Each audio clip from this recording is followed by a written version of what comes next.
Muy buenos días a todos. En nombre de ACOPI Seccional Cauca, les damos la más cordial bienvenida a este último taller de esta jornada que ACOPI con el Cuerpo Voluntario de Bomberos de Popayán preparó, tratando de llevarles temas de mucha pertinencia en estos momentos complejos de pandemia.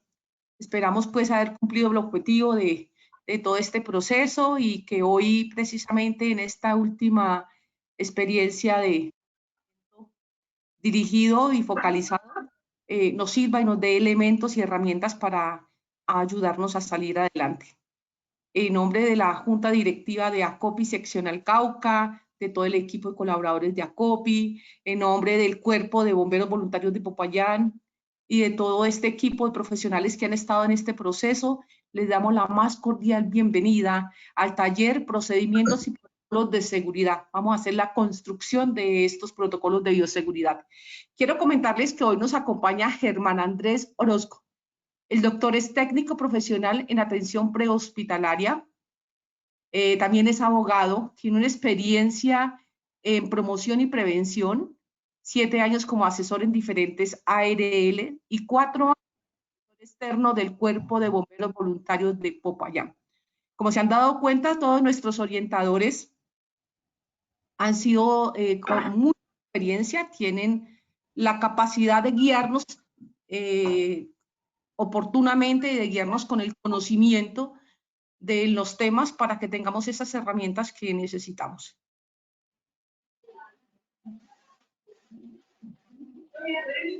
Ahí, pendiente de nuestros talleres, quiero comentarles que vamos a hacer otro ciclo de talleres con Positiva y más adelante retomaremos otros talleres según las necesidades de ustedes con el Cuerpo Voluntario de Bomberos de Popayán.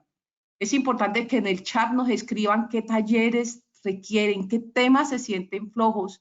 Recuerden que estamos haciendo también unas jornadas de capacitación los jueves con el doctor Harold Mosquera, que más que una capacitación se ha convertido en una asesoría puntual en cada tema, porque al final hay preguntas de los participantes y él trata de responderle y asesorar directamente a cada empresa, además de enviarle al correo inclusive que no estaba dentro de la oferta, modelos de diferentes acciones legales con que pueden defenderse las empresas.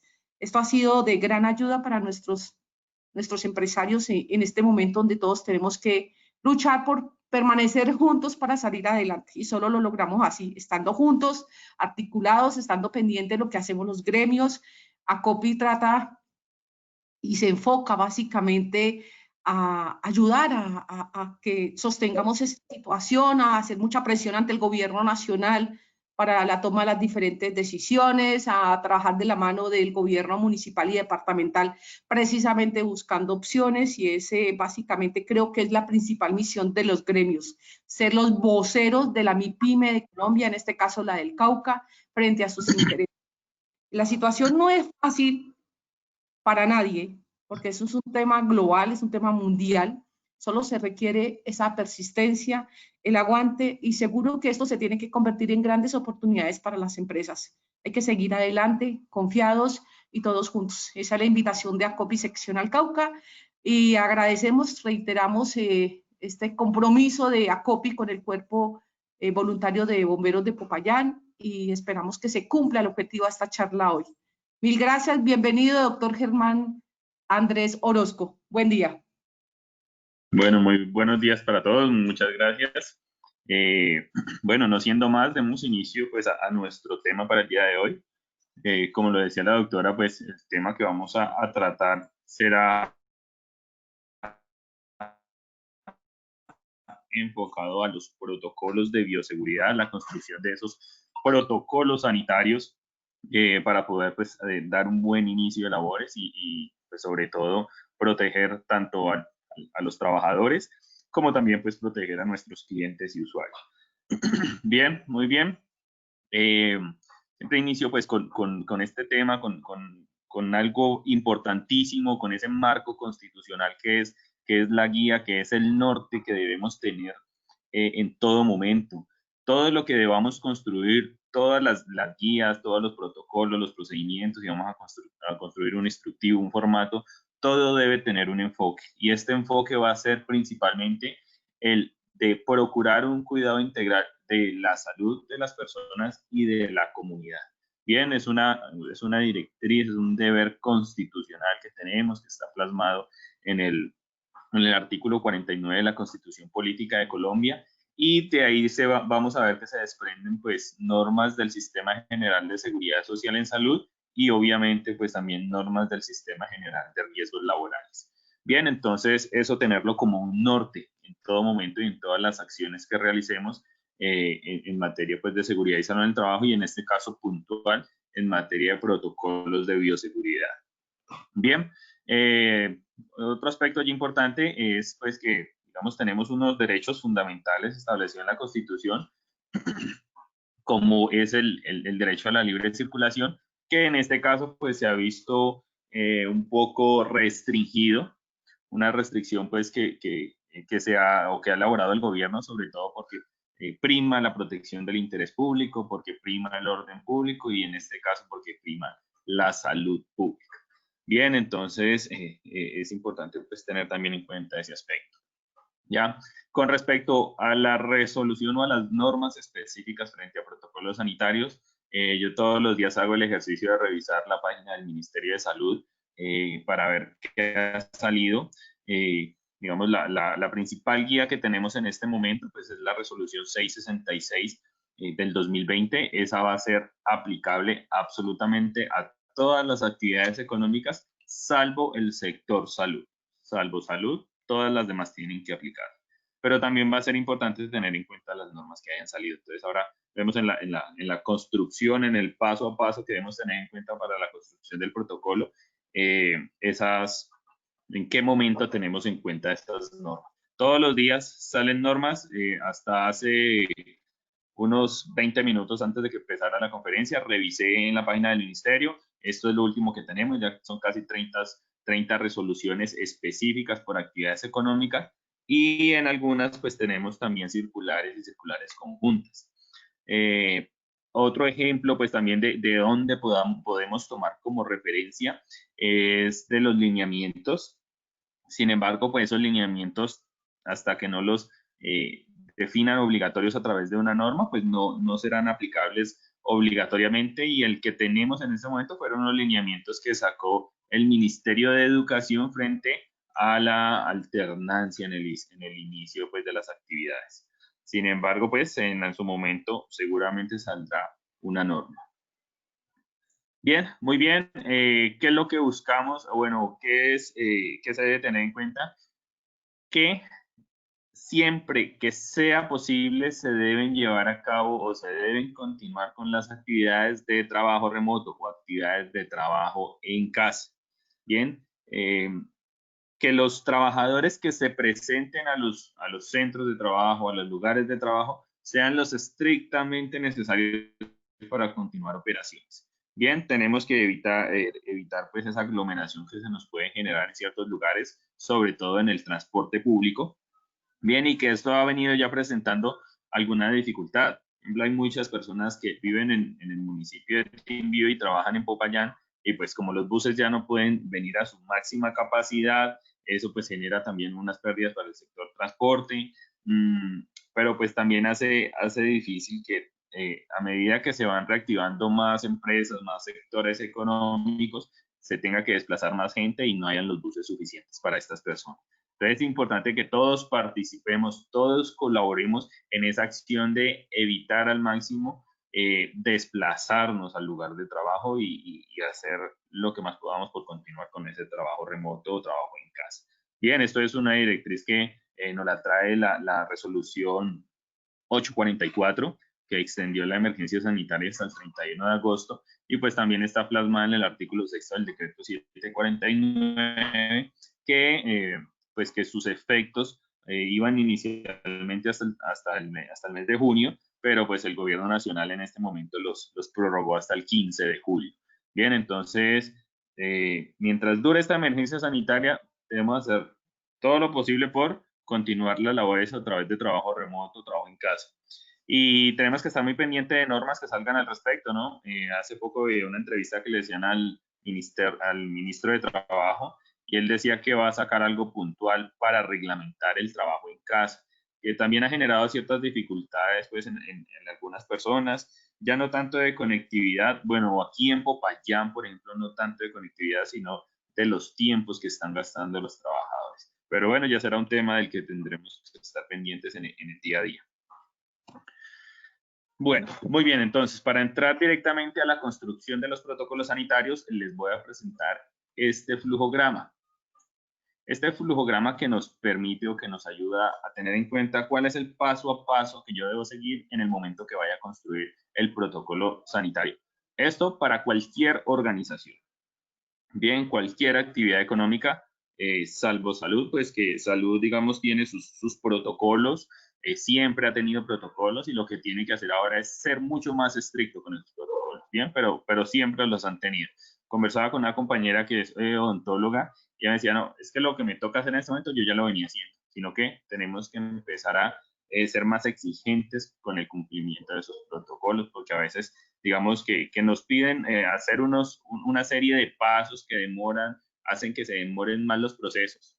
En algún momento pues se los saltaban, ahora pues no se los pueden saltar, sino que tienen que seguirlos al pie de la letra. Bien, muy bien, entonces, para iniciar la construcción del protocolo, lo primero y lo importante es identificar las actividades que vamos a ejecutar. Bien, analizar qué tenemos que hacer, qué actividades vamos a realizar.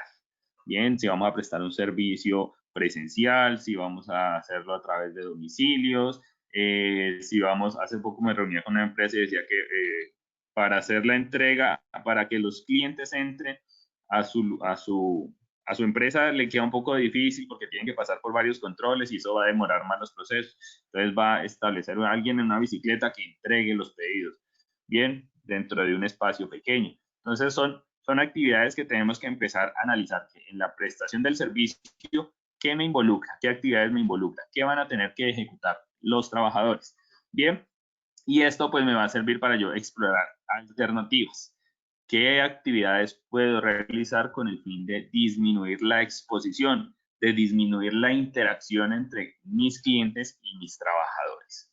Bien, y en caso de que no pueda realizar alguna actividad que disminuya esa interacción, pues lo que debo realizar es extremar unas medidas, pues unas medidas de bioseguridad que más adelante las vamos a ver. Bien, entonces debo analizar todas las medidas que yo tenga posibles, si puedo continuar a través de trabajo remoto, si voy a prestar a través de domicilios, si los pagos, por ejemplo, los puedo hacer a través de canales virtuales, a través de canales digitales, si puedo tener, no sé, el negocio a puerta cerrada y hacer otro tipo de entrega. Entonces, es importante que analicemos todo esto, de acuerdo a las actividades que vamos a hacer, cómo podemos prestarlas disminuyendo la interacción y la exposición a los factores, al factor de riesgo biológico. Bien, muy bien, después de haber analizado estas actividades, tengo que analizar cuáles son las normas aplicables a esas actividades que voy a realizar, o bien a mi actividad económica, o bien a las actividades que voy a ejecutar. Algunos empresarios se han ido transformando, entonces prestaban un servicio y haciendo unas modificaciones prestan otro tipo de servicios. Entonces es importante saber cuáles son las normas aplicables. Bien, como les dije hace un momento, tenemos el protocolo general, la resolución que nos establece el protocolo general aplicable a todas las organizaciones, que es la resolución 666. Pero tenemos ya casi 30 normas más que me reglamentan para actividades o sectores específicos, como por ejemplo para el sector construcción, para la construcción de infraestructura del transporte.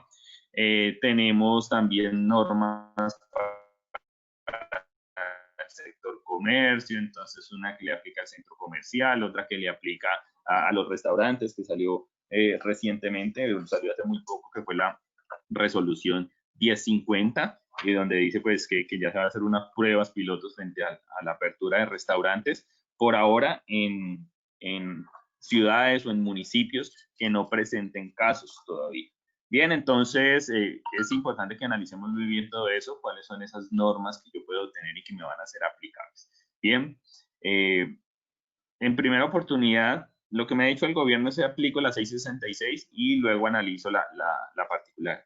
Sin embargo, en la teoría del derecho es que yo aplico primero la norma específica y lo que no esté allí contemplado me voy a la norma general. Entonces podemos hacerlo de esta manera, revisar muy bien la norma específica que tengo, cumplir todos los requisitos que están allí plasmados de manera específica para mi actividad económica y ya lo que no esté reglamentado en esta norma, entonces me voy a la resolución 666. Bien, entonces hasta ahí vamos con identificando las actividades y las normas. Ya tengo que empezar a hacer más que ese análisis externo de la normatividad, tengo que hacer mi análisis interno. Bien, uno, con respecto al personal vulnerable. Bien, entonces tengo que empezar a hacer un censo, a identificar cuáles son mis trabajadores y cuál de ellos, frente a un posible contagio, puede verse más implicado su estado de salud si llega pues a contraer la enfermedad. Bien, entonces lo que me pide la resolución 666 es que haga un censo e identifique a aquellas personas mayores de 60 años, aquellas personas con enfermedades, con preexistencias, como por ejemplo enfermedades que afecten el sistema inmune, enfermedades que afecten el sistema respiratorio, como el EPOC, el asma, los que sean fumadores, las mujeres que estén en estado de embarazo. Bien, porque se considera una población de riesgo. Entonces, frente a esa población de riesgo, pues tengo que realizar en medida de lo posible trabajo remoto o trabajo en casa. Y si no es posible realizar trabajo remoto o trabajo en casa, lo que debo hacer es ubicarlos en puntos, en lugares o en espacios de trabajo donde tengan un menor riesgo de exposición. Listo, pues no podrán ser directamente el que atienda la caja, el que recibe el dinero, porque va a tener una mayor exposición, sino que tengo que ubicarlo en otro punto de la organización. Bien, eso es lo que me trae la normatividad. En todo caso, les recomiendo que si en algún momento tienen dudas sobre si un trabajador puede o no reintegrarse a laborar o cuál va a ser su recomendación, pues consulten a un médico especialista en seguridad y salud en el trabajo y que le dé las recomendaciones puntuales. Bien, ha sido un ejercicio que ha tenido un buen resultado con algunas empresas. En caso de esas dificultades, van al médico ocupacional y el médico le dice, no, definitivamente esta persona, de acuerdo a su estado de salud, tiene que permanecer en casa trabajando a través de trabajo remoto. O no, esta persona sí puede iniciar sus actividades laborales de manera presencial. Entonces, en ese punto es muy importante lo que nos pueda orientar ese médico ocupacional. Bien, después entonces de conocer ya el personal, debo determinar los horarios. Ya en este momento está siendo mucho más flexible respecto de los horarios. Vimos aquí en la ciudad de Popayán, pues el horario en algún momento iba solo hasta las 4 de la tarde, ya lo tenemos hasta las 6 de la tarde.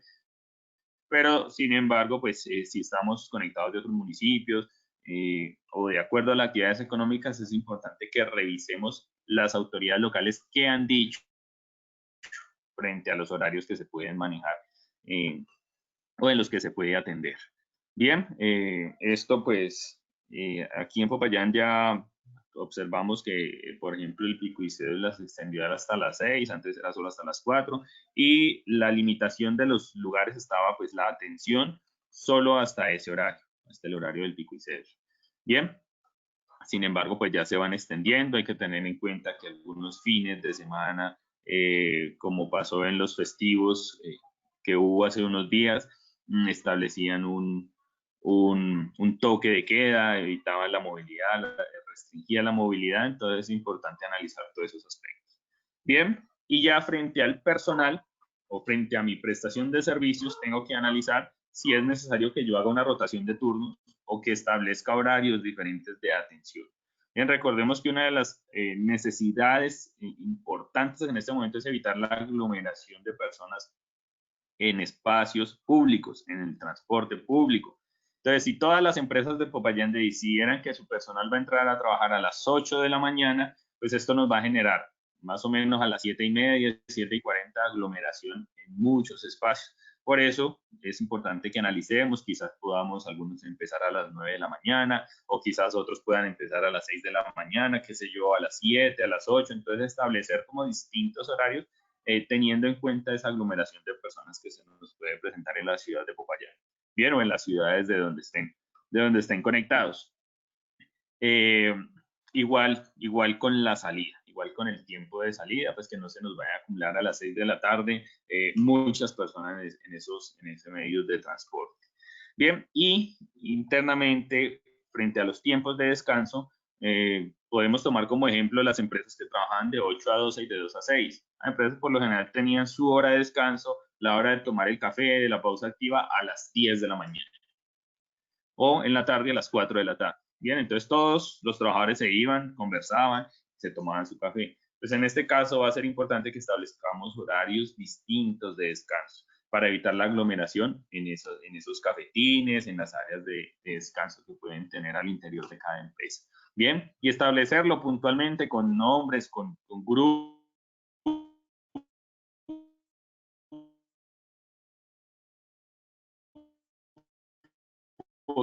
para que la gente pues no vaya a asistir toda en un Pedro y Marcela van a descansar de 10 a 10 y cuarto. El siguiente grupo, que está compuesto por Tatiana, Andrea y Maritza, va a salir a las 10 y 15 o a las 10 y 20. Entonces, estableciendo de esta manera, evitamos la aglomeración de personas en esos espacios internos de la organización. Discúlpenme un segundo, por favor, yo conecto.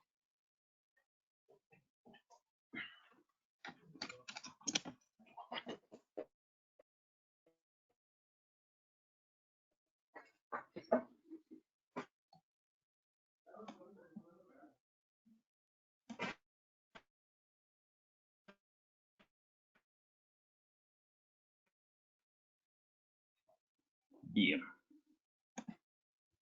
Seguimos aquí con el protocolo. Entonces, en lo que íbamos, establecer esos horarios. ¿Listo? Ahora, sigamos con determinar el nivel de riesgo de exposición. Entonces, tenemos que empezar a hacer un análisis. ¿Qué trabajadores tienen mayor riesgo de exposición? ¿Qué actividades de esas que vamos a ejecutar van a tener un mayor contacto con personas o con elementos que pudiesen estar contaminados? Bien, entonces vamos a encontrar que algunas personas ejecutan labores directamente frente a un cliente, frente a personas que no sabemos. Podemos tener clientes asintomáticos, podemos tener clientes sintomáticos. Entonces es importante determinar de esos trabajadores cuáles tienen un mayor nivel de riesgo de exposición. Que todo esto, todos los que hemos hablado ahora, pues nos va a servir para puntualizar en las medidas de bioseguridad que vamos a ejecutar, que vamos a desempeñar, que vamos a poner en práctica al interior de la organización. Bien, y algo importante, que tampoco, digamos, es nuevo dentro de los sistemas general de riesgos laborales o dentro de los sistemas de gestión de seguridad y salud del trabajo, y es que estas medidas de bioseguridad, pues no deberán ser solo intralaborales, sino que tenemos que brindarle una formación y algunos protocolos, procedimientos a las personas para que tengan en cuenta en sus actividades extralaborales. Bien, digamos que una de las conferencias que ya dimos fue sobre promoción y prevención, y allí analizamos mucho el tema de que no tenemos que encargarlo solo de los aspectos que afectan directamente al trabajador, sino también tener en cuenta esos aspectos extralaborales que al fin y al cabo pues terminan teniendo una implicación o una repercusión negativa en la organización. Bien, entonces, frente a esas actividades intralaborales, vamos a profundizar ahora un poco más, pero frente a las actividades extralaborales, pues podemos decir que, por ejemplo, enseñarle o darle una formación o capacitar al personal sobre qué acciones, qué conductas debe tener mientras va a mercar. Bien, es un aspecto, pues es completamente ajeno a las actividades de la empresa, pero si ese trabajador no tiene una buena conducta, realiza mal los procedimientos, quizás se contagie, y pues eso puede verse afectado a la empresa, porque pues puede exponerme a los demás trabajadores de la organización. Bien, entonces es importante incluir muy bien esas actividades extralaborales e incluir muchas capacitaciones. Bien, la resolución 666 nos habla de diversos temas de capacitación que deben incluirse. Ahora pues profundizaremos un poco más en estos. Bien, y a todas estas medidas que implementemos, tenemos que hacer un seguimiento. Tenemos que verificar que efectivamente los trabajadores estén cumpliendo las normas de bioseguridad.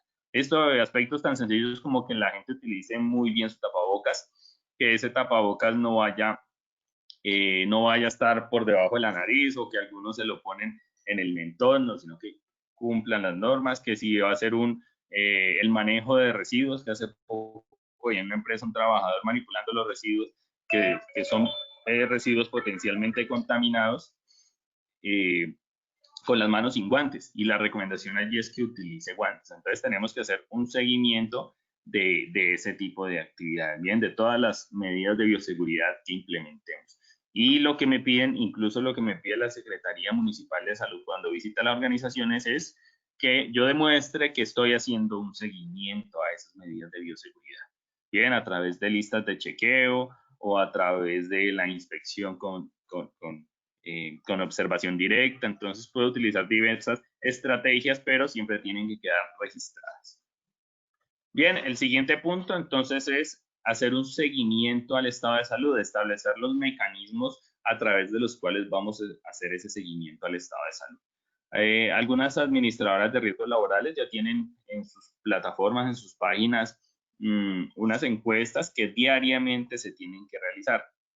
Bien, al igual que en las empresas, pues tienen que hacer la toma de la temperatura, establecer un formato para controlar síntomas diariamente, entonces hacer un control, un registro de que diariamente se está verificando el estado de salud de los trabajadores.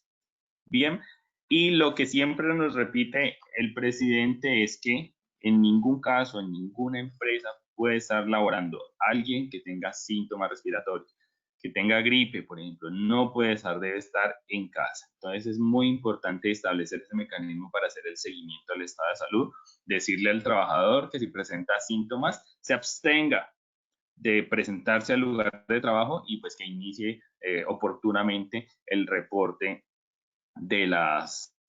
el reporte pues a través de la EPS, a través de la administradora de riesgos laborales y a través de la aplicación Corona, que es lo que siempre recomienda la resolución.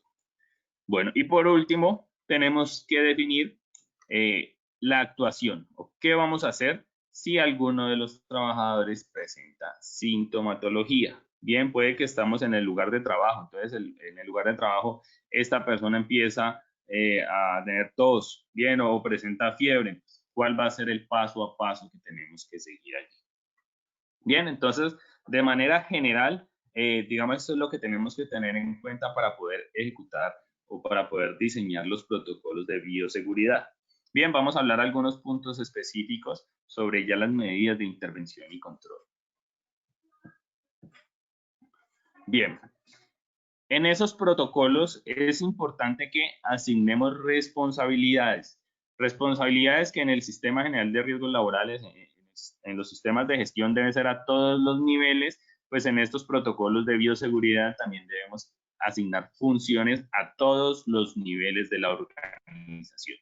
Bien, entonces tenemos que asignar responsabilidades desde el representante legal hasta los trabajadores, pasando por el personal de servicios generales, por ejemplo, por los jefes inmediatos. Bien, entonces el representante legal, básicamente los propietarios de los establecimientos de comercio tienen que destinar los recursos necesarios para que se puedan llevar a cabo estos protocolos de bioseguridad. Bien, los jefes inmediatos. Si en alguna empresa no tenemos jefes inmediatos, pues considero importante que nombremos un coordinador, que puede ser un coordinador que lo podemos llamar coordinador COVID-19, por ejemplo, y que esta persona tenga la responsabilidad de verificar de manera permanente el cumplimiento de las normas de bioseguridad por parte de los trabajadores. Bien, eso me parece un aspecto importante. Si algún trabajador realmente se niega a cumplir las normas de bioseguridad o no utilizar el tapabocas o al no llevar a cabo los protocolos que estableció la organización, pues ninguna organización puede darse el lujo, siempre lo digo de esta manera, no se puede dar el lujo de tener personas que no cumplan esos protocolos, que está exponiendo a toda la empresa. Bien, frente a los trabajadores, pues obviamente su responsabilidad es cumplir las normas. Bien, si tenemos contratistas, subcontratistas, entonces determina también las actividades que realizan para establecer cuáles van a ser sus responsabilidades. Frente al personal de outsourcing, por lo general lo que vemos es personal de servicios generales o personal de vigilancia. Entonces, ¿qué funciones les vamos a asignar específicamente? Bien, y si tenemos un profesional de seguridad y salud en el trabajo, ¿cuáles van a ser las funciones? Este del profesional lo puse aquí porque en la circular 001, donde estableció pues las medidas de bioseguridad en el sector construcción, estableció que el responsable de diseñar las estrategias de bioseguridad tenía que ser un profesional. Bien, en este momento no tenemos esa obligación en las demás normas.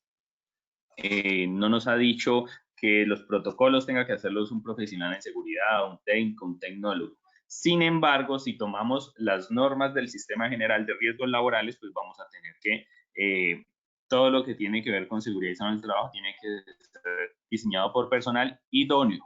Bien, y frente a la idoneidad, pues la resolución 0312 del 2019 nos establece unos niveles de idoneidad. Bien, para las empresas riesgos 1, 2 y 3, de menos de 10 trabajadores puede ser un técnico en seguridad y salud en el trabajo. Pero para empresas de riesgos 1, 2 y 3 de hasta 50 trabajadores puede ser un tecnólogo en seguridad y salud en el trabajo, con licencia en seguridad y salud en el trabajo. Y de ahí para adelante, empresas de más de 50 de cualquier riesgo o empresas de riesgos 4 y 5, pues sí tiene que ser un profesional o un especialista. Entonces, es importante tener en cuenta esto, digamos que la percepción de riesgo que tiene la persona que se ha formado en seguridad y salud en el trabajo, pues es diferente a la que puede tener cualquier otra persona. Bien, seguimos tomando como referencia principalmente la resolución 666. Entonces, esta resolución 666 nos ha dicho que hay tres medidas principales, que esas tres medidas tenemos que analizar en cada actividad económica cómo las vamos a llevar a cabo, bien, cómo las vamos a ejecutar. O sea que para todas las actividades económicas se tienen que llevar a cabo estas tres medidas y cada uno deberá analizar pues cómo las pone en práctica. Bien, las medidas entonces son distanciamiento social, el lavado de manos y el uso del tapabocas. Bien, como les digo, para todos. Hablemos del lavado de manos. Si es necesario en alguna organización que pongamos más puntos de lavado de manos, pues digamos será una actividad que se tiene que realizar. Hace poco pasaba por una obra que están haciendo en la vía y habían puesto un lavamanos portátil, una caneca de 55 galones en la parte de arriba, su llave, su lavamanos y abajo pues otra caneca que recibía el agua que salía producto del lavado de manos de los trabajadores. Bien, entonces, si en alguno lo tienen, por ejemplo, lo vemos en los centros comerciales que en los locales comerciales no tienen lavados de manos. Bien, podemos establecer también lavados de manos en seco, puntos de desinfección, contar con alcohol en gel. Bien, cuando no tenemos esa posibilidad de tener un lavamanos. Sin embargo, pues la recomendación allí es que el alcohol en gel no se puede utilizar cuando tenemos las manos evidentemente sucias. Y cada cierto tiempo, pues no podemos seguir con el tema del uso del desinfectante, sino que tenemos que ir a lavarnos las manos. Bien, entonces es importante que cada empresa lo analice. Considero muy importante que en esos protocolos lo plasmen, como está en el ejemplo, en la diapositiva que ven, plasmen la imagen donde van a estar los puntos de desinfección. Bien, esto facilita pues la capacitación al personal, le va a uno a indicar dónde están los puntos, que estos puntos estén muy bien señalizados, que tengan la señal del correcto lavado de manos, que puede ser, es sencilla la técnica de lavado de manos, pero muchas personas no la conocen. Bien, esto lo podemos descargar de la página de la Organización Mundial de la Salud, de la Organización Panamericana de la Salud, donde nos dice allí cuál es el paso a paso para lavarnos las manos. Y de la misma manera también hay guías para que nos indican cuál es el paso a paso para hacer una adecuada desinfección con alcohol en gel. Bien, entonces eso, imprimirla y ponerla donde tenemos los puntos de desinfección y de lavado de manos. Yo tuve que presentar un protocolo para la Agencia Nacional Minera y la Agencia Nacional Minera me lo rechazó única y exclusivamente porque no le había puesto los planos. Bien, en su momento yo lo tenía contemplado, pero como me lo pidieron de manera urgente, no los alcancé a diseñar, lo envié así y me lo devolvieron solo por eso. Además que si necesitamos que esos protocolos los revise alguien porque alguno de nuestras empresas contratantes nos lo va a requerir o porque tenemos que presentárselo a una autoridad, pues allí la persona que lo revisa se va a dar una idea de efectivamente cuáles son las medidas que vamos a implementar en la organización. Bien, frente al uso o frente a las personas, a los clientes, pues también al ingreso, lo que tienen que tratar es de contarse con elementos para que estas personas pues realicen su adecuado lavado de manos. Bien, el siguiente punto entonces es el distanciamiento social. Bien, respecto a esto, pues tenemos normas que podemos tomar como referencia, por ejemplo, la de los centros comerciales, la que iniciaba actividades para centros comerciales, decía que el centro comercial debe calcular su aforo teniendo en cuenta que cada persona ocupa 10 metros cuadrados. Bien, esto en zonas comunes de centros comerciales. Sin embargo, si estamos en un almacén, en un local, pues tenemos que hacer el cálculo más o menos de 5 metros cuadrados por persona. Así que sacar un cálculo sencillo de que si nuestro local tiene, por ejemplo, 50 metros cuadrados, pues sabemos que allí máximo podrán haber 10 personas. Pero resulta que esas 10 personas tenemos 3 trabajadores, entonces podremos tener en un mismo momento máximo 7 trabajadores. Bien, controlar ese aforo al ingreso. Yo creo que en la mayoría de empresas, pues antes la entrada era libre para todo el mundo, pero hoy en día sí tenemos que establecer o hacer un control de las personas que van a ir ingresando. Entonces muchos trabajan a puerta cerrada y con un aviso que diga que está abierto, entonces al ingreso pues se lleva a cabo el lavado de manos. Si hay muchas personas, entonces espérenme un momento por favor, pero también es importante que establezcan a la parte de afuera, porque digamos lo que he visto en algunas empresas es que afuera se acumula todo el mundo esperando a que lo atiendan. Bien, y pues no se controla ese distanciamiento. Entonces, tratar de ubicar en las partes de afuera de las organizaciones cintas o pintar una franja que le indique a las personas que deben conservar ese distanciamiento e incluso pues complementarlo con señalización. Bien, si tenemos salas de espera, como está en el ejemplo allí en la presentación, como pueden ver, esos son unos planos que no han sido elaborados claramente por un arquitecto. Son unos planos elaborados de manera bueno, poco profesional, pero esos planos nos sirven para guiar tanto a los trabajadores como a los clientes. Bien, en este caso, por ejemplo, en la sala de espera, una sala de espera que podía contener más o menos 28 personas, pues se vio disminuida notablemente. Entonces, si tenemos que ponerle una cinta o guardar algunas sillas, pues vamos a tener que utilizar estrategia. Igual con los puestos de trabajo. Siempre se debe conservar entre puestos de trabajo y entre trabajadores para que ejecuten sus labores una distancia lineal de al menos 2 metros. Bien, entonces si es necesario bloquear algunos puestos de trabajo, pues se puede realizar de esta manera. Bien, si por algún motivo los trabajadores no pueden conservar el distanciamiento porque las actividades que ejecutan así lo exigen, pues se deben extremar las medidas de bioseguridad. Bien, ahora, durante los desplazamientos en el transporte público o que tenemos un vehículo de la organización, pues me dice la normatividad que conserva al menos 1 metro de distancia, 1 metro. Esto si lo analizamos en un carro particular que sea propiedad de la organización, pues máximo podrán ir 2 personas. Bien, uno adelante como conductor y el otro diagonal en la parte de atrás. Pero pues en ningún momento podrían ir más de 3 personas para dar cumplimiento a ese aspecto normativo.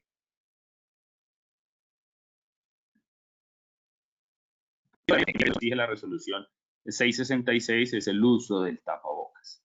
Bien, frente a esto, lo ideal pues es utilizar los tapabocas desechables, termosellados, los que antes de la pandemia pues conseguíamos fácilmente. Bien, sin embargo, pues esos en este momento tenemos que destinarlos principalmente para el sector salud. ¿Qué podemos hacer? Entonces optar por tapabocas en tela, que en otras circunstancias pues no hubiesen sido recomendados, pero dada la situación y dada la escasez que se presentó y que igual se sigue presentando, pues se pueden utilizar tapabocas en tela. Sin embargo, el Ministerio de Salud ha establecido pues unas reglas de de cómo deben ser diseñados esos tapabocas. Bien, no será comprar el más económico, sino comprar el que cumpla al menos esos requisitos que nos ha establecido el Ministerio de Salud.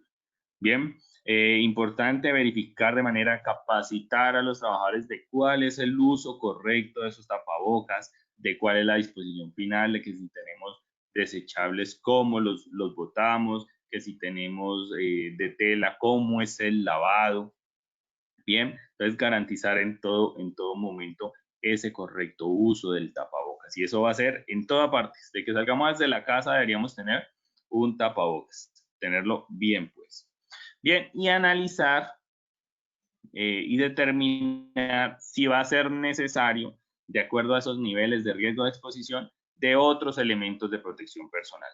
Bien, hace poco le recomendaba a una empresa que va a tener un vigilante controlando el ingreso, pues este vigilante va a tener contacto con muchas personas a menos de 2 metros y va a tener contacto con personas que quizás no cumplan las normas, que no se pongan bien el tapabocas, que no utilicen bien el tapabocas, que no apliquen una adecuada etiqueta respiratoria cuando vayan a toser. Bien, entonces como no podemos ejercer un control efectivo sobre las personas, hay que extremar el uso de elementos de protección personal, que puede ser utilizar monogafas, utilizar máscaras. Bien, el uso de guantes pues está muy limitado, debe ser muy limitado a actividades puntuales, actividades específicas, pero evitar pues que las personas utilicen esos guantes de manera permanente. Al inicio pues de la pandemia veíamos cosas muy graciosas como personas con sus guantes y con un paquete de comida y pues introduciendo las manos con el guante en la comida y obviamente pues eso es un tema que puede generar un mayor riesgo de infección porque genera una falsa seguridad y eso es lo que siempre nos repiten, genera una falsa seguridad, no los utiliza en todo momento, salvo en actividades puntuales, en actividades específicas. Yo, por ejemplo, lo recomiendo en el uso del transporte público.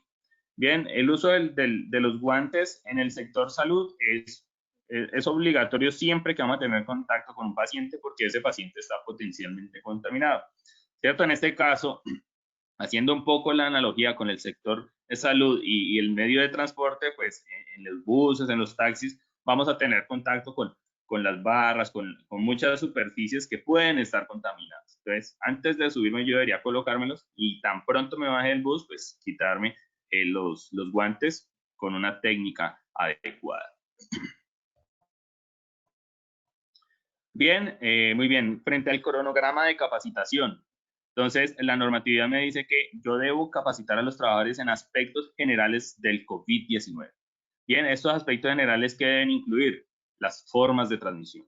Entonces, si yo le indico a los trabajadores cuáles son las formas de transmisión, ya por ahí fácilmente le voy a indicar cuáles son las medidas de prevención y control. Bien, capacitarlos sobre los signos y síntomas, que ellos aprendan a reconocer, a identificar cuándo podrían ser un caso sospechoso de coronavirus. Bien, los procesos de limpieza y desinfección. Entonces, esto que incluya, por ejemplo, el manejo de los productos químicos. ¿Qué producto químico vamos a tener en la organización? ¿Vamos a utilizar hipoclorito? ¿Vamos a utilizar amonio cuaternario? ¿Va a ser con alcohol? Cada producto químico tiene su manejo y muchas veces se les da un mal manejo. Hace poco visitaba una empresa y veía que el personal de servicios generales no estaba haciendo un manejo adecuado del hipoclorito, entonces estaba preparándolo a unas concentraciones mayores, lo cual pues expone más a las personas, expone más al trabajador, también expone más al daño a esas superficies que se están limpiando y obviamente pues digamos que en un día la diferencia económica no va a ser mucho, pero si esto tenemos que seguirlo haciendo por mucho tiempo, pues ese poquito que le estamos poniendo cada día de más, pues va a representar al final un costo económico importante. Bien, capacitar muy bien a las personas en la técnica del lavado de manos, en el manejo de los residuos. Hay unas recomendaciones, por lo menos, que estos residuos deben estar en doble bolsa negra. Los residuos que puedan contener o que contienen elementos de protección personal o que contienen las toallas o que contienen aspectos o elementos que pueden estar contaminados. Entonces dice que debe ser en doble bolsa negra y antes de yo sacarla debo desinfectarla. Recordemos que esto es protegernos no solo nosotros, la empresa, sino también a la comunidad. Y en este caso, las personas que realizan por lo menos el reciclaje o los que recolectan la basura, pues también van a estar expuestos si hacemos un inadecuado manejo de esos residuos. Bien, entonces, doble bolsa negra y señalizarlos de que se trata de material potencialmente contaminado. Bien, muy bien, capacitar a los trabajadores respecto de la etiqueta respiratoria, cuál es la forma adecuada de toser o de estornudar y cómo realizar los desplazamientos, que bien puede ser en transporte público o en transporte de la organización. Bueno, y entre otros, que cada uno lo determinará de acuerdo a las actividades que vaya a realizar. Estos son los aspectos más importantes y los generales de COVID. Una recomendación que me gusta darles y es que los protocolos los realicen de la forma más sencilla posible, más entendible posible. Entonces me gusta poner este como ejemplo, ya que me va a facilitar varias cosas. Uno, que cualquier persona que lo pueda estudiar rápidamente, lo pueda socializar con los demás. Entonces, si tengo jefes, tengo coordinadores, puedo decirle, mire, este es el protocolo, usted lo estudia, usted lo aprende y se lo socializa a los demás. Entonces, puedo tener una mayor cobertura de trabajadores, garantizar que todos reciban la formación. Se los puedo enviar, entregárselos en WhatsApp o el correo electrónico o imprimírselos y entregárselos en una hoja, que lo puedan seguir. Bien, y cuando ya he capacitado al personal, pues me va a quedar mucho más fácil verificar que efectivamente estén cumpliendo con los protocolos de bioseguridad. Me establece un paso a paso. Entonces puedo analizar si ese trabajador está efectivamente cumpliendo el paso a paso o se está saltando alguno de los pasos y eso lo va a exponer a mayor riesgo. Bien, entonces utilizarlo a modo de flujograma, un instructivo a modo de flujograma, me parece una buena estrategia para la socialización y pues para que todos lo puedan tener en cuenta y lo puedan realizar. He visto algunos protocolos, unos protocolos como este que son de 5 o 6 hojas. Obviamente eso se hace muy tedioso para que el trabajador lo lea. Esto, como vamos a necesitar no solo el de uso de transporte público, sino el de transporte de la organización, pues va a ser más fácil de que el trabajador lo analice, lo estudie y estarlo socializando de manera permanente. Bien, otras medidas que nos establecen las normas, pues establecer un plan de comunicaciones, determinar qué estrategias voy a utilizar yo para suministrar una información permanente a los trabajadores. Pongo ejemplos sencillos, carteleras, entonces carteleras con información sobre aspectos generales del COVID, las capacitaciones. En algunas empresas, digamos, ya más organizadas, no más organizadas, sino que tienen mayores recursos, pues establecen que sus fondos de pantalla, van a tener indicaciones sobre el COVID. Algo sencillo, por ejemplo, que alguien a la hora de lavarse las manos suene un pito. Bien, eso es una estrategia de comunicación, un recordatorio para el lavado de manos. Entonces, son cosas que podemos utilizar para poder comunicar de manera permanente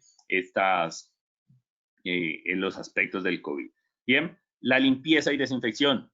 Entonces, establecer cuál va a ser la periodicidad respecto de la limpieza y desinfección de superficies, de pisos, de herramientas de trabajo, de todos esos aspectos, de todos esos elementos que pueden estar en contacto con personas.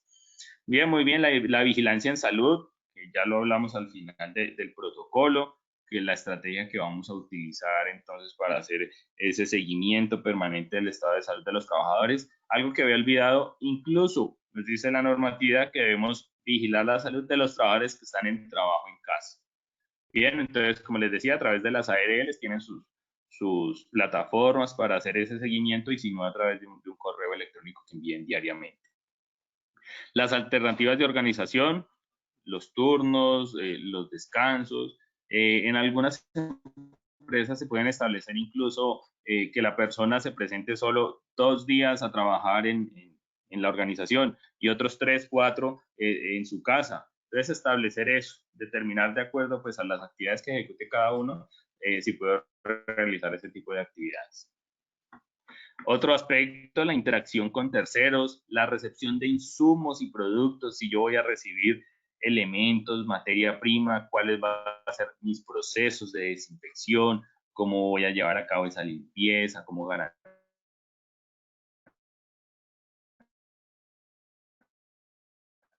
cómo disminuyo la interacción, por ejemplo, de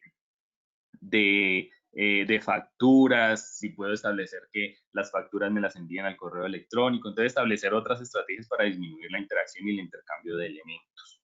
Bien, establecer un protocolo, un procedimiento específico para el manejo de los residuos, obviamente los normales que se pueden generar en toda actividad, pero también de esos residuos que pueden estar contaminados.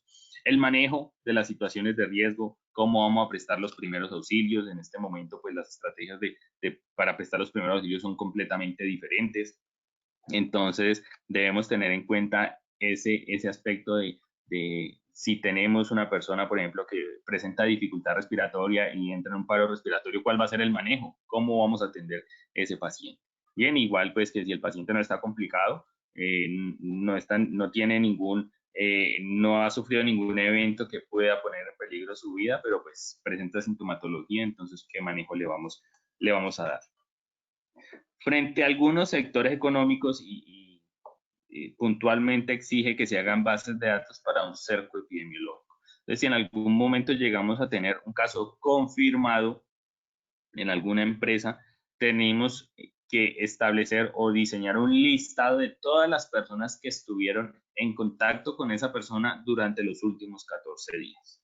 Bien, estas personas pues ya se convierten en un caso sospechoso, habrá que hacerle un seguimiento. La normatividad dice que las personas que estuvieron en contacto con un caso sospechoso tienen que reportar diariamente su estado de salud a través de la aplicación Corona App.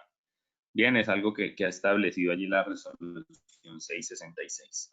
Y por último, pues todos esos aspectos extralaborales que pueden exponer a un trabajador al contagio.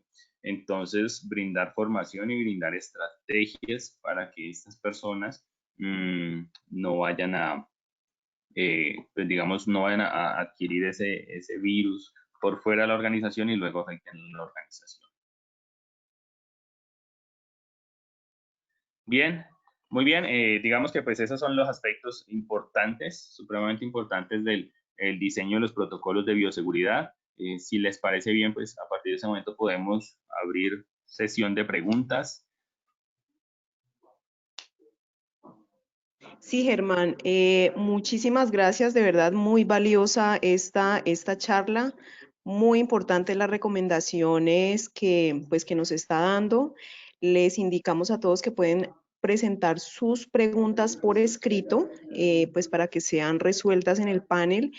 Y por aquí nos han escrito una, dice, ¿qué recomendaciones debemos tener en cuenta frente a los trabajadores clasificados dentro de población en riesgo, que por la naturaleza de sus funciones se podría pensar que están muy expuestos? Ejemplo, personal de servicios generales.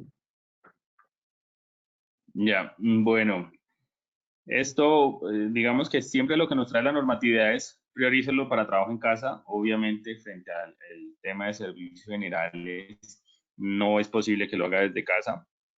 Si tenemos un área bastante amplia, si es una empresa grande, yo pensaría que podemos pedirle a esa persona que solo realice las labores de servicios generales en las áreas que tengan menos riesgo de exposición. Bien, y si no, pues establecer las estrategias para que la persona tenga menos riesgo de exposición. Yo pensaría que siempre y cuando la persona de servicios generales no tenga contacto con muchas personas y utilice adecuadamente sus protocolos, cumpla sus elementos de bioseguridad, cumpla con los protocolos, el riesgo disminuye bastante. Por ejemplo, se me ocurre que si tenemos que la persona de servicios generales debe realizar una limpieza a toda la empresa y la empresa tiene mayor personal a las 10, entre 10 y 12, pues entonces que la labor de desinfección se realice entre 8 y 10, por ejemplo, o que ingrese más temprano para que en el momento que realice esa limpieza y desinfección, pues tengamos menos personas en los espacios de trabajo. Entonces, digamos, son algunas de las estrategias que podríamos utilizar y extremar mucho las medidas de bioseguridad con estas personas. Donde pueden llegar a tener mayor riesgo de exposición el personal de servicios generales es en el sector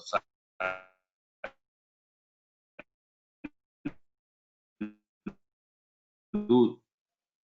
Entonces, allí sí tendríamos que pensar de pronto en ubicarlo en otras funciones que no tengan que ver con la prestación o con la actividad de limpieza y desinfección. Vale, perfecto. ¿Tenemos alguna otra pregunta? Sí, dice, para procesos de producción, ¿el distanciamiento debe ser estrictamente de mínimo 2 metros? Sí, la normatividad nos dice que sean 2 metros lineales. Sin embargo, como les decía hace un momento, si por algún motivo no se puede conservar ese distanciamiento, tenemos que extremar las medidas de bioseguridad. Un ejemplo de esto es el sector construcción, ¿cierto? Pues ellos podrán ejecutar muchas labores conservando el distanciamiento, pero si en algún momento necesitan manipular una carga y debe ser por 2 personas, quizás allí no lo puedan conservar. Entonces, en ese caso se debe extremar las medidas de bioseguridad. Bien, obviamente pues fortalecer esto tratando de hacer una redistribución de los espacios de trabajo, garantizando ese distanciamiento y en todo caso algo que lo había olvidado, garantizar la ventilación en los espacios. Bien, recordemos que el virus pues sobrevive más tiempo si tiene unas adecuadas condiciones de temperatura y de humedad. Cuando garantizamos la ventilación, abrimos ventanas, pues estamos haciendo que disminuya la humedad en los espacios y pues que el virus sobreviva menos tiempo en las superficies. Entonces, sí, lo ideal es que siempre se conserven los 2 metros y si no, extremar las medidas de bioseguridad, sobre todo con elementos de protección personal y con lavado de manos.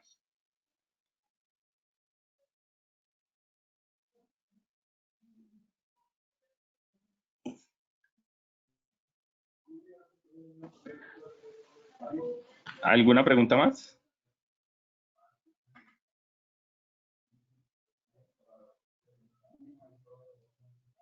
Sí, es que le estamos escuchando, o yo le estoy escuchando un poco cortado. Tenemos otra pregunta. ¿Cómo se hace la desinfección de dinero, monedas y billetes? Bueno, la estrategia que he observado en algunas empresas es que lo hacen con alcohol. Lo hacen con alcohol, digamos que pues, el alcohol se evapora más rápido, entonces pues no va a generarle daño. Sin embargo, lo que sí debe tener muy en cuenta con las personas que reciben dinero es que se deben estar lavando las manos de manera permanente.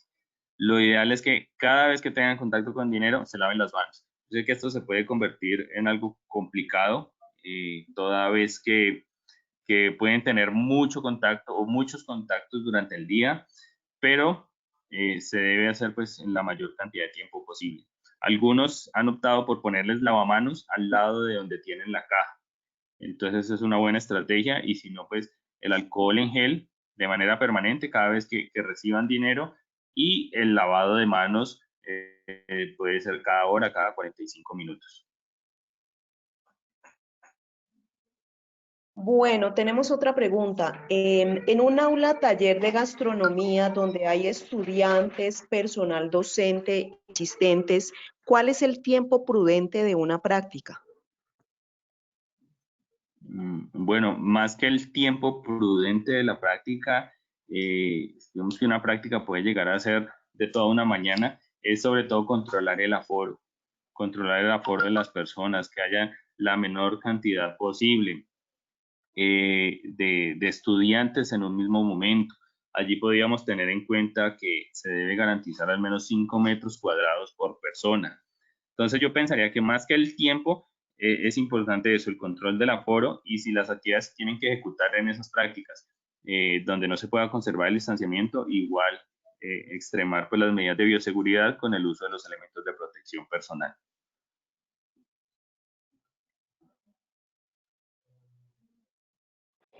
Vale, aquí dice lo siguiente, ¿una sola persona se puede encargar de servicios generales en un hotel? No hay muchos huéspedes y la labor sería aseo y lavandería.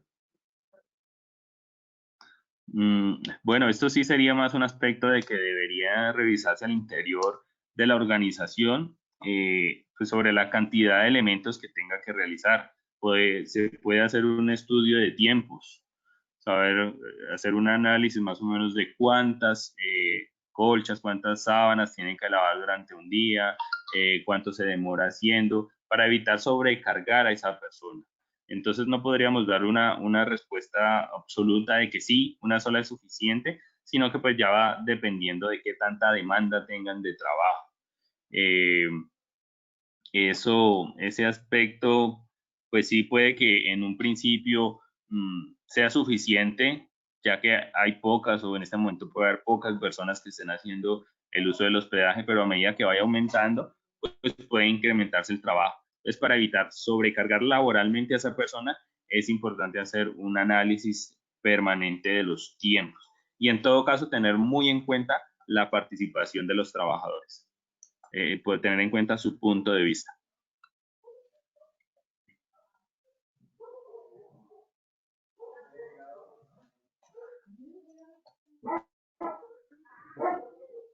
Si alguna de las preguntas que he contestado no se ha escuchado bien porque se ha entrecortado, podríamos repetir la respuesta. Vale, bueno, hasta ahí tenemos preguntas sobre la charla. No sé si de pronto pues hay alguna persona que quiera hacer alguna pues intervención específica o que no escuchó, por favor, nos lo indica para repetir la pregunta.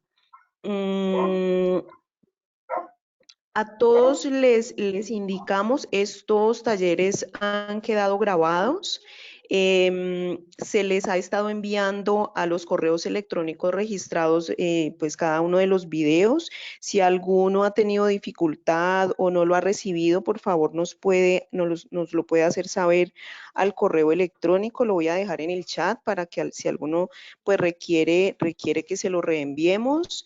Y de alguna manera nos están preguntando si si alguien requiere una certificación, se le puede elaborar. También nos lo solicitan, por favor, al correo electrónico. Lo voy a escribir en este momento en el chat. Y pues ante ya la terminación de las preguntas por parte de los asistentes, pues damos por terminado este taller.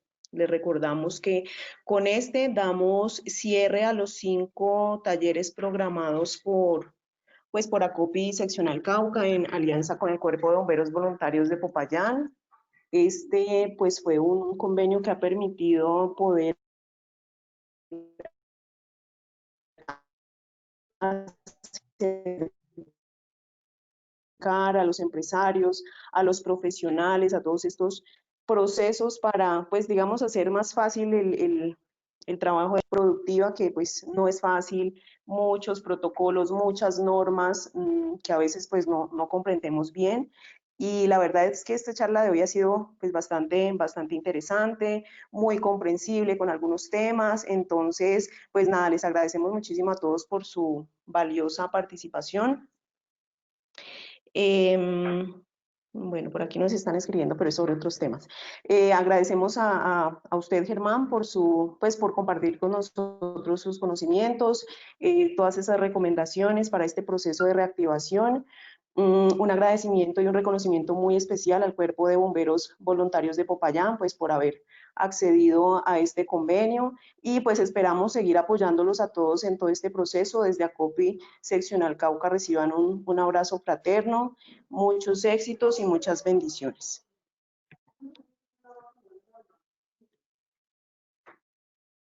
Bueno, muchas gracias. Muchas gracias por su invitación. Ya estaremos pues allí apoyándonos en lo que necesiten. Perfecto, bueno, muchas gracias a todos, que tengan una feliz tarde.